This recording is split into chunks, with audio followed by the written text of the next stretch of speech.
It's a great day. I just got my Edelbrock 1480 kit. I got this stuff. This is marine grade 9/16 shrink tube. If I continue to have a leak in the speedometer cable, that's what I'm going to put on it. Right. So I'll probably leave the tape on it, cut off the pull ties and slip that over. So the trick to this being it's much bigger than a speedometer cable, but you got to slip it over the ends. I am not going to be taking off factory ends off a speedometer cable. I could probably swing it, but I just don't see any reason in running that risk. And this is, now I have a 1406, and this says 1407. And over here is the book that we've looked at several times, and so I know that's what I've got, and I know that's the kit that's for a little bit bigger carb. Let's look at a 14.0. There they are. So that is me. I'm a 600 CFM. The next size up is 750, but I am running lean, and I can't have that. So this was 70 big ones, but not returnable. That makes sense. So let's look at the back side. So like I say, I found my 1401, but see, the thing is, if you want to do this thing on your 1406, now see, I am somewhere in this range. So you got your rich and your lean down here, and your lean and your rich. So this field up here is rich. And so I'm going to go for somewhere in the 23, 25. So we're over here. And so I'm going to go up on the, maybe 25, I don't know. But that calls for rods and jets and all that other stuff. So, and once again, we're going to do the pop-up test. We're going to change the springs and make sure that we got a good tension of spring on it, and everything pops up and works good. Now I'm going to be using this, so I'm not afraid to open it, but that's just sort of going to use it if I have to. But I bet that stuff shrinks up to be about that thick by the time you shrink that up. But I don't even care if it shrinks all the way. I can make it work. So let me get studying here, and we'll go down there and take that Edelbrock apart and put new jets and rods and springs in it and try to get it to react a little better with my air-fuel mixture gauge. And I'm not going to be pulling. My friend Mark had a car, MG, and I remember we would go 80 miles an hour for about 3 or 4 minutes on the interstate or something, and he turned the car off, coast to a stop. That was okay because it didn't have power brakes. And he'd jump out and pull out the 700-degree spark plug to look at the tip of it to see how it was going. And he would pull all 4 out of it and to make sure that everything was burning correctly. We ain't going to be doing that. I'm not going to be doing that at any time, but we will be using the aforementioned air-fuel mixture gauge. And this is not, we're not going to the drag races. We are not going to kart shows. We are not going to care what anybody else thinks. I just want a plain old 1964 389 in a Pontiac Bonneville convertible to run pretty much like it did the day it was made. That's all I'm going for here. And maybe a little better, maybe a little bit more wise in its running, but I'm going to be running points and condenser, and we're going to make this as stock as possible.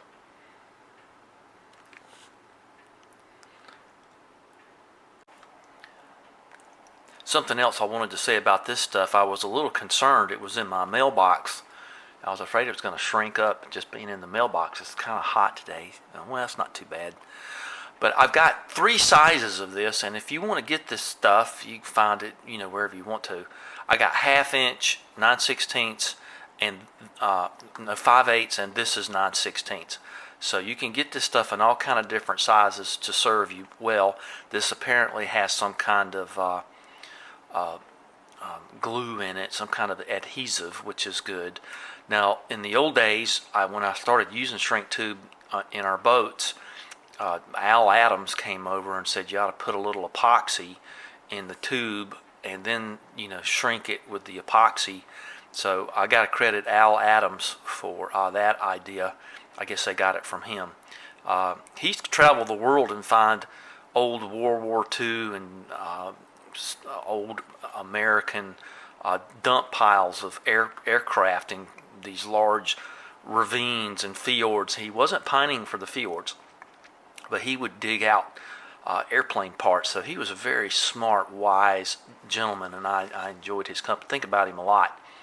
And his wife Andrea, and their daughter Alani, and Al Jr. and all. But he had the first time I ever used shrink tube, he was the first man to say put adhesive in it.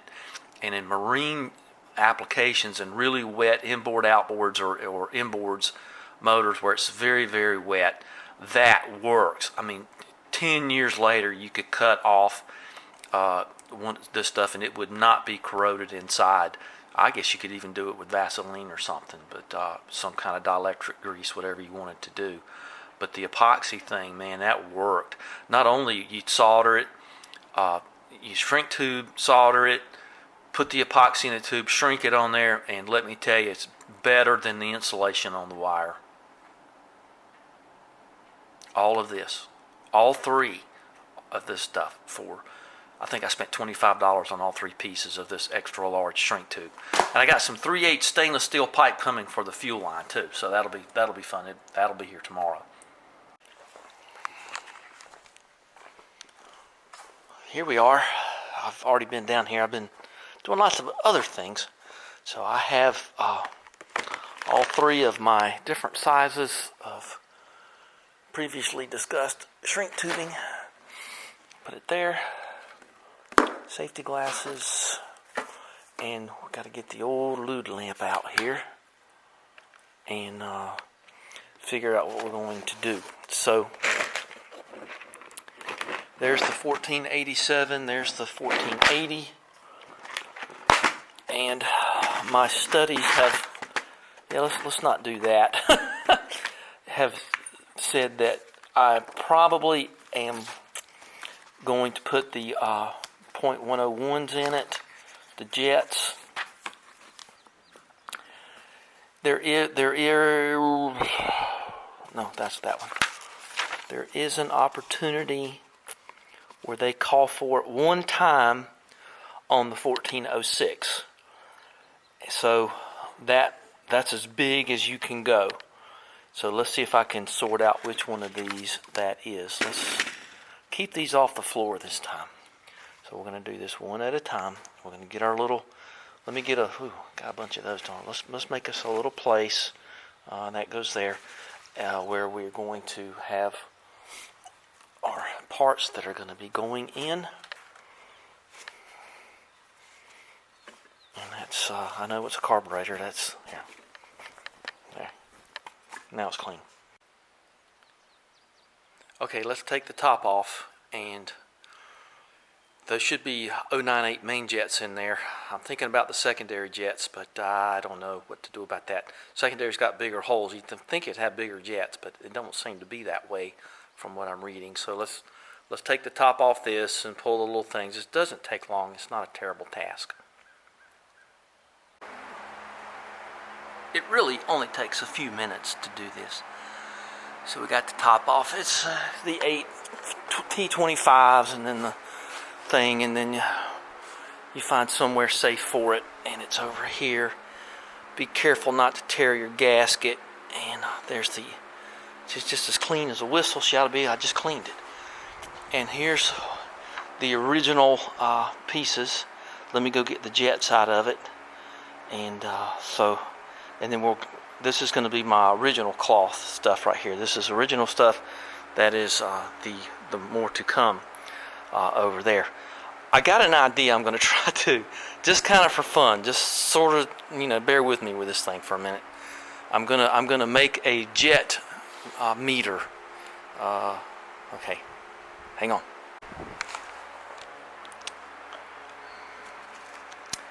This is why I wanted to start with this baseline.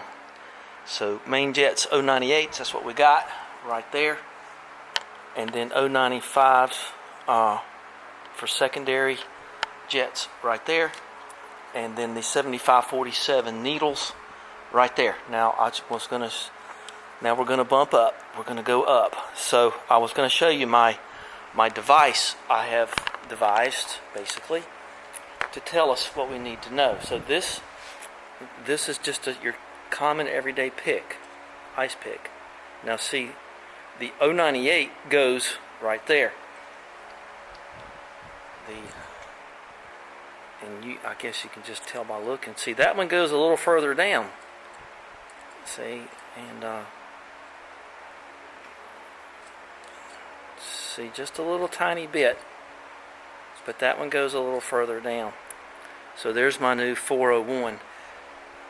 And so that's going to be my metering device to help me. The other thing that will help you is putting the jets upside down. You can tell. You can literally tell that one's smaller than that one. And this is the secondary jet, the 95. So what I'm probably going to do is take these 95s and just put them right there. And move these up to the secondary. And then I'm going to put the 401s, which are a little larger. And we're going to put those in as the main jets. Primary, main jet, secondary here. Now these are the 7342s, and we're going to bump that up to something better. I don't know quite what. I sort of was thinking about it, and I don't know. So the other thing you're going to get too is your vacuum's going to pull differently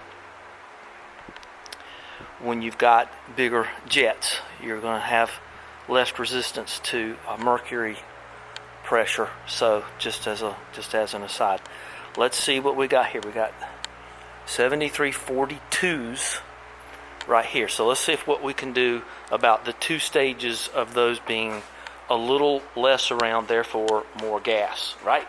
Okay. So I got the largest jet that I have, which is a 416. And you can see where that is, and this is a 101. And see, that shows you how this little metering device works. So let's check the other one. And I don't want to go too rich too quick on this car. I don't mind taking it apart a couple of times, but that right there is a monster. So that's the biggest one that we have in this. And we can go up in increments. So if I go from an 098 which was in there, up to a 101. See, I can go up to 104, 107, 110, 113, whatever. So we probably won't change these anymore. These are the secondaries, but we're going to bump these up a little bit. You know what I'm going to do? I don't know what I did with the 398s. Let's see the ones that were in it. That's a 395. Oh, there they are. Yeah, that's what I moved to there. So, just for fun again, that's the 98, and this is the 101. So, let's just sort of figure not that much of a difference, but it is a little bit. It's hard to tell. Yeah, I can tell it. It drops down a couple of more millimeters, which is super big in this world. Okay, so, and now we're going to change our jets. Like I said before, I didn't do it. So we're going to do that next. I was about to bust out my fancy micrometer, but I have this one from a long time ago. And you can actually, you can measure these things. So and you got to know how to use a micrometer. So let's just go to the fat part of this. This is a 7342. So you turn it here and it'll start clicking. And then you can slide that out, and it's got a little tension to it. And these are the rods I'm considering using, and you can tell it slips right through there. There's no resistance. You can do that on the tapered, the other end too. So I'm thinking, see, once you get everything laid out, mark these so you don't get them confused, your original ones. And then, for some reason they sent me 4 of those, I don't know why. So I got a 7352, 6537, and so on. So we were 7342, and we want to go a little bit smaller on both of those readings. And so 73 ain't going to help me. 52, that's certainly not going to do us any good. 6537 sort of going to be a little rich. I'm feeling a little tempted about these. The 7347s are not going to work, and so we're going to let those go. And I don't need 4 of these. And lay them out like this to make sure you got everything. Now they shorted me a couple of springs, but nothing that I needed, so I'm not going to be concerned about that. So 7342s are here. And we know we're not going to use those. And you can almost, I mean, those are really stamped like all get out right there. I mean, you can see those pretty easy. 7347, 7342. Oh, let me make sure. Yeah, 7342. So we're not going to use those because that's what we had in it. So these are our choices. The 37s, and you can literally just look at them and tell what you've got. And I think that's going to be way too rich. So I'm just going to think this through here. 6847s. See, that's a 37. I'm kind of digging that. What would you guys do? I mean, this is sort of like, what are you going to do here? Try to keep that away from magnets. I use a magnet to hold my little parts, those little things that hold your accelerator, pump, and choke. So this is where I am. I don't think I'll be using a 6547. That's a little too narrow a little too rich at the beginning. Got to remember, this is for a larger carburetor.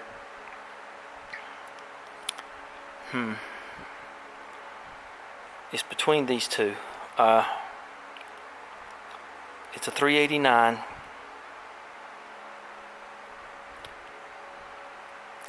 It idles pretty good. I'm just going to have to think about it. 7037, that's just a lot of gas. At cruising, you would be at 47. I'm going to use these. I'm going to go with the 6847s. So I'm going to lose all this paperwork here. Those, I'm going to combine my kits all into one, and I don't see any harm in that. Now, I'll tell you another thing I'm going to do too. I'm going to get a little WD-40 and sort of spritz over this, because this stuff definitely did tarnish. So those are the little springs that hold it to the thing, and so I don't know. I know, and I think that's going to remain in the land of misfit Edelbrock parts there. Those are way too small. So, okay, I'm going to confuse things if I do that. Now, I know I'm going to use the new springs, which are the silver for the high vacuum, because I do have a really high vacuum in this thing. I guess it's because it's all new. So let's put this stuff into place, and always remember, don't get too carried away putting these in. Under any, they're very coarse thread, but they can go bad on you, and then you're in big trouble. So let's lose all of this and write all what we're doing down here, so we'll know what's in it. And if it runs rich, we'll know to back off a little bit, Oh, and You got to keep all of this paperwork between the book and this. You get, it's weird. They don't have like one number. They got like 3 numbers, and then the sizes and everything. It can get very confusing very quickly.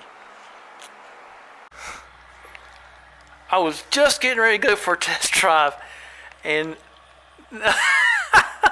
and they're bush hogging down there. You can't test drive with that going on because you look at all the dust he's kicking up. Well, I do appreciate them doing that. I'm not sure exactly what he's doing on my driveway, but I think the people down the street we share the driveway with, I think they get stuff like this. Well, that does me. I mean, I can't do any test driving with things like that going on. So, okay. Well, those astute among you will tell that I've been running it a little bit. She's not quite the operating temperature, but the belt started squealing, and I don't know what to do about this belt thing. I guess they just don't make them worth the damn anymore. I don't know. I put the old one on there and let it squeal when I give it the gas, and that's it's better than all the other noises the other belts make. So air cleaner's back on, but I don't want to choke it up with that mess. Ugh. Okay, well, he seems to be through now, so let's see what happens here.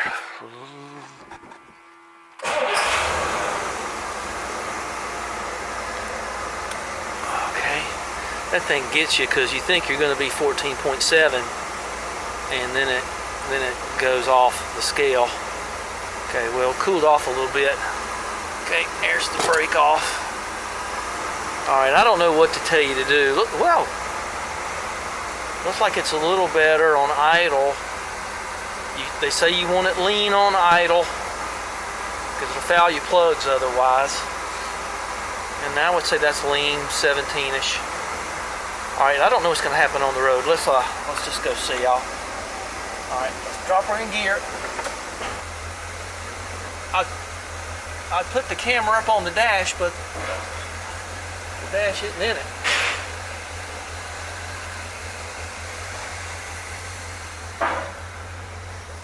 Did I hit something? Did I leave something on the lift? Yeah, I left a couple of wrenches there. It ain't gonna hurt nothing. So they were cutting along the line. All right.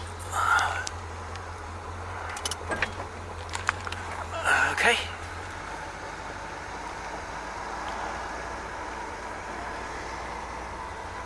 Well, at least we're getting a reading on the air mixture gauge. It's a little bit more responsive than it was the other day. I didn't mention it. I didn't really think much of it. I can hear the fan clutch singing. You won't hear that with the bonnet on it. Yeah, they cut this whole line right here. It's okay with me. I kind of wish they wouldn't have. Mostly it's just poison ivy. If you've ever seen the Grapes of Wrath, they didn't have windbreaks. Wow, what a mess. And then Sean told me not to get organics on the driveway.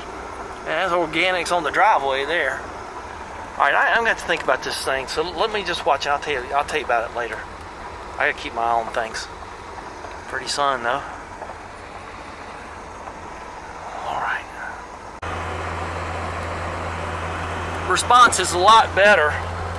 I'm still probably a little on the lean side, but that's better.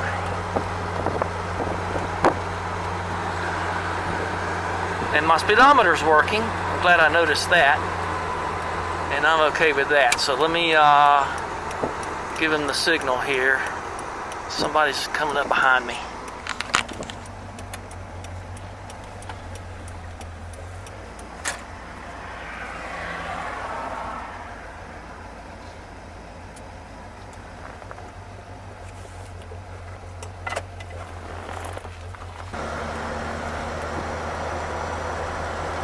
Alright, we've been out for a little time. 180.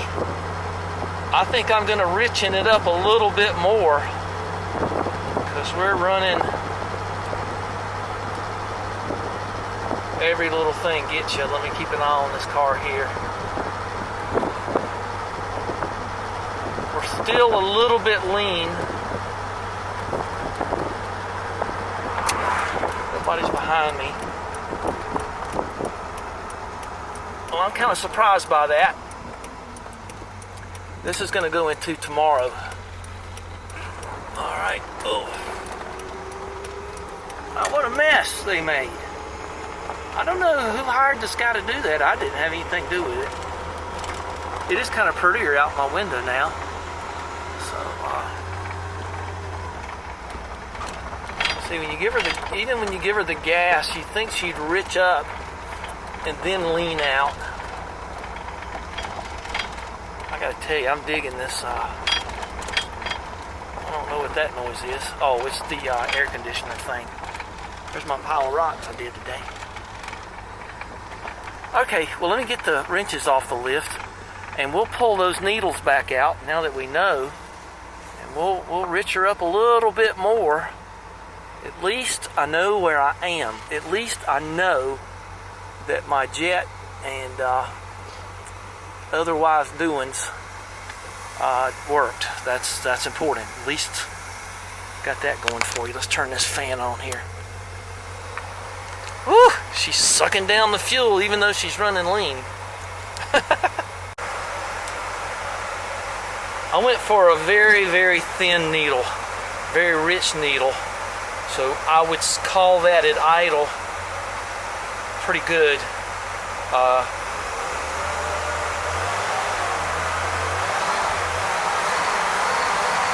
She seems to be happier, I gotta tell you that. Alright, let's go out there and see what we get. Yeah, I think we got her. I think this is it. Now she kind of sounds lopey and American, and I believe we've got a little taste of government here. I believe that I could tell by the nasty aftertaste.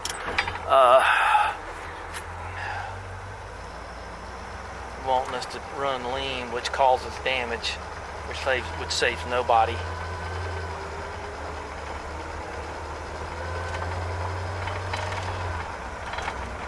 I got a pretty, yeah, that's this thing rattling around. Pull ties. Okay.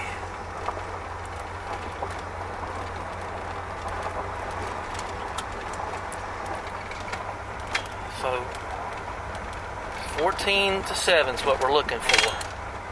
Boy, that thing really rattles, doesn't it? All right.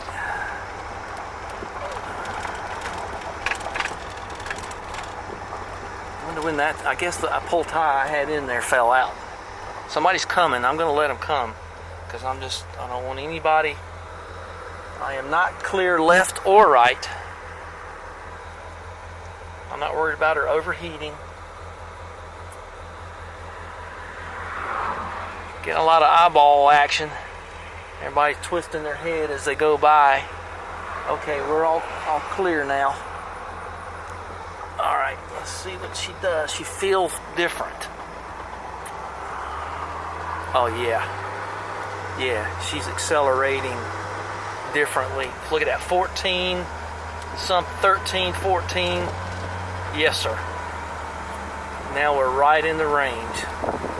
Riding that range once more. I'm just going to leave that fan on.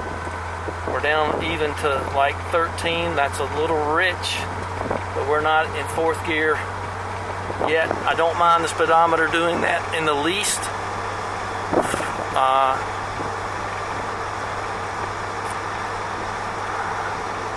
It just means it's working. Look at that, 14.7. I'm probably at 45 or 50. All right, let's turn around.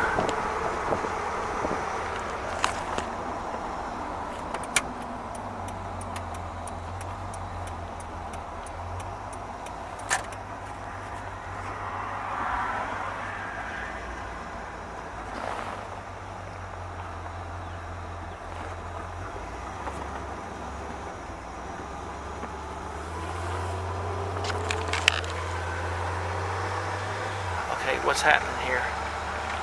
All right. We got her. That's it right there. Boy, that takes some doing, doesn't it? I don't mind seeing a little 13 in there. Now, after some miles, we will, of course,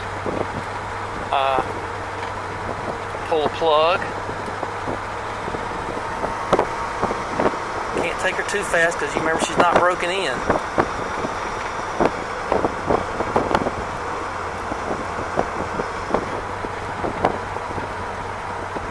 I can't be happier. Okay, let's go back in. Well, that's going to be a wrap for a while. I'll tell you what, let's do. Let's take it up on the lift. Oh, what do you say? I probably went 10 miles, maybe somewhere around there. Whoa, she's great. So pull tie that thing. Put her on the lift and check for transmission leaks. I had to go a lot richer than I thought I was going to have to. So that's going to get people's attention there, my little pile of rocks. I hope it does. All right, well, let's take her up and take a look at her. I don't know if you can hear it, but smooth! That just is nice. The car's not, I'm watching the fender against the sunlight on my table saw, and it's not even moving. I can see a little bit of P factor. Of course, you're going to have that. I mean, you know, torque, rotation torque. I'm thrilled. This is great. Okay, pull tie.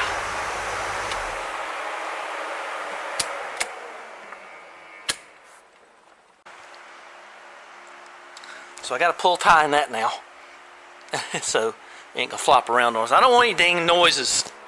I'm tired of this. I just want to be left alone. I want to hear the roar of the motor and the hot. The sun's hitting the lift here.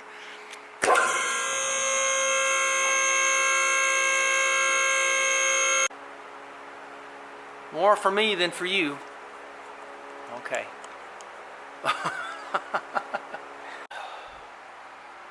So what we did was we went from 70-37 to 65-37. So that's the cruising speed right there that we were looking at, where the mixture was just about perfect. So whoa. See your other choices, you can go 68. There's a couple of steps in between, and there you got all these. But there's a couple steps in between. But I went for about the thinnest, richest needle I could get, and it worked out pretty good. Well, there's nothing but spider webs. I'm suspecting that. So let's take her up a little one more there. And everybody's got their own feeling about where to stop a lift. I kind of bring her down and let her rest on her heels a little bit. There's no streaks of fluid anywhere. That's stuff from the top of the barn up there coming down. Every time I come in here, stuff's on something. Well, let's go up under here together. Oh, I want to get some, I'm going to make you wait for it. How much of this is in there? Yeah, let's use the rest of that up. That stuff smells terrible. Well, there's nothing in there. I'm going to throw that away.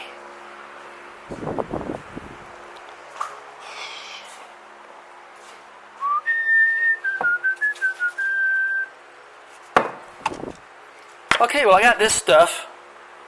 Foams on, stays on, lubricates and protects and attracts dirt. So I got this to spray on the battery cable. I mean the battery cables, the emergency cables.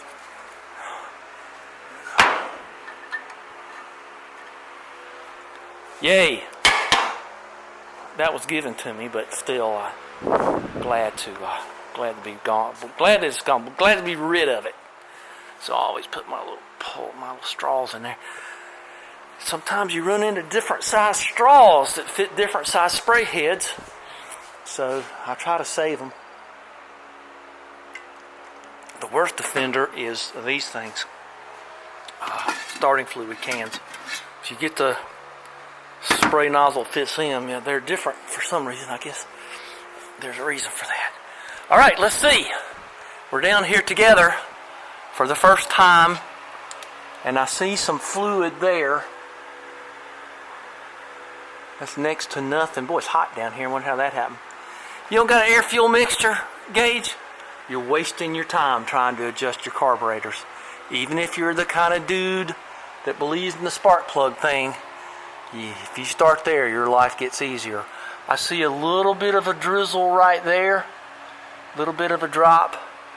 Now before, that would have been wet and drippy. Let's make sure there's nothing going on up here. Get your air fuel mixture. Get your glow shift or weld it in if you're a good welder. And that is holding, at least for now. I don't know what that little bit of stuff there is. I do not like putting anything with oil in it back in the can. That could be front seal. If it is, we'll put some magic stuff in there. So let's lubricate these. Am I losing that? No, it's just daylight. Let's lubricate these things and call it a day. I got my Iron Man. I think this was used on a garage door at one point. So these are tricky. That goes up into the car. Oh, that stuff's not as thick as I thought it would be. Well, it is foamy, isn't it? Nothing else, it's foamy. And there's where it actually just hits the car. That still is amazing to me. And then there's a pivot there. See, there's a pivot in the body.